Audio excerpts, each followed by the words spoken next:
Okay, thank you for going more in depth with that. You're welcome. Going to the next question, I've learned that holidays are high predatory days for narcissists and times where victims and targets are warned to watch out for your kind. Valentine's Day is coming up. Can you share what the feelings, plots, and schemes are for narcissists towards targets and what people should look out for to avoid getting lured into the traps? Yes, holidays are high predatory days because of the level of expectation that people have in terms of being with somebody, having a boyfriend or girlfriend to share Christmas with, or a birthday with, or particular national holidays, and especially as you identify Valentine's Day coming up. So, because of people's expectations and their susceptibility to feeling that they should adopt to the model of having a partner and not wanting to be on their own and feeling sad at that particular time of year, that means those people will be vulnerable to somebody paying attention to them around that time. So in the lead up to Valentine's Day, if you find that an individual is suddenly engaging you online with particular vigor, or somebody at your gym starts to engage in conversations with you, it's not determinative in itself, but this may well be a narcissist who is well aware that you are perhaps feeling lonely, and that loneliness is compounded by Valentine's Day approaching, which means that you want to get into a relationship, and therefore that'll be exploited by the narcissist. The needs identified. The holidays create needs because of the expectations. Somebody to go on vacation with, somebody to sit in front of a roaring log fire at Christmas with, because of the construct that society, particularly Western society, has created with the concept of love and being involved with somebody else. So there are ripe times in the lead up to these particular events for our kind to exploit it by seeking out people who will have that expectation and therefore be more susceptible to our overtures. That was a perfect answer. Makes so much sense. Yeah, the Western society and just the programs that they create. I feel that it's really the foundation of all of this. Like, even down to narcissism itself, I really believe is based on these programs. Yes. Yeah. What society has done is create an ideal in terms of how people are expected to behave towards one another in Yes. terms of romantic love. And I don't understand what love is in the sense of I don't feel it, because that is part of how my development was stymied. But what I do understand is what people think love is.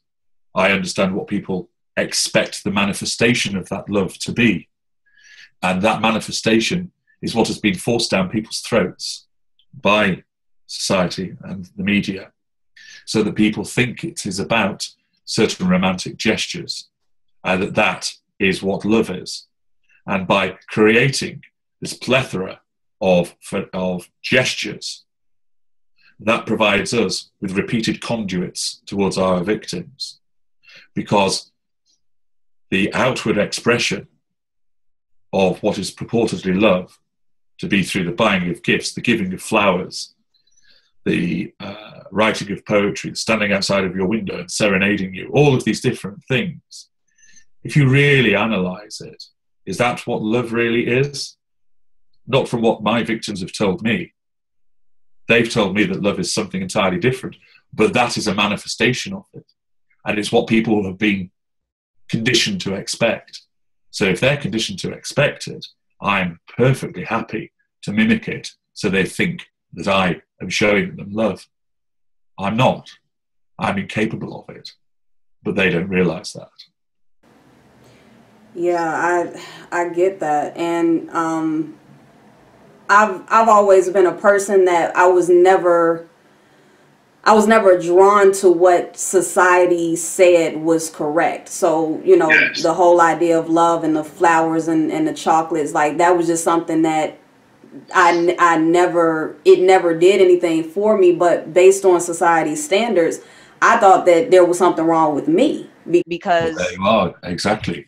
And that's an excellent example. And you're quite right to make that point, because not everybody subscribes to that being the concept of love. But that doesn't matter, because there are sufficient millions who do, Right. that will provide us with viable victims. So there may be people listening and saying, well, I don't care anything for a box of chocolates, and I don't care if he comes riding down the street with a rose sticking out of his bottom. It really doesn't interest me. I look for something more substantial. Well, if you do, then you're unlikely to be ensnared by our kind, because you provide us with fewer means by which to delude you and create an illusion. All of these things play into giving us tools by which to create the illusion.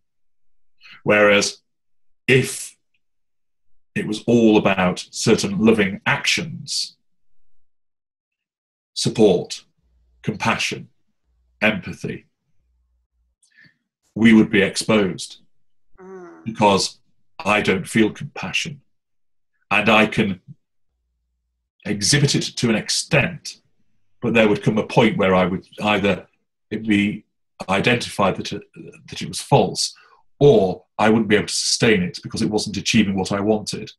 But because I'm able to rely on all of these other facets and the creation of this wonderful concept of love that forms the illusion, the real elements of love which people describe, which I've heard them talk about, get lost in all of the smoke and mirrors. And of course, smoke and mirrors is what we thrive on.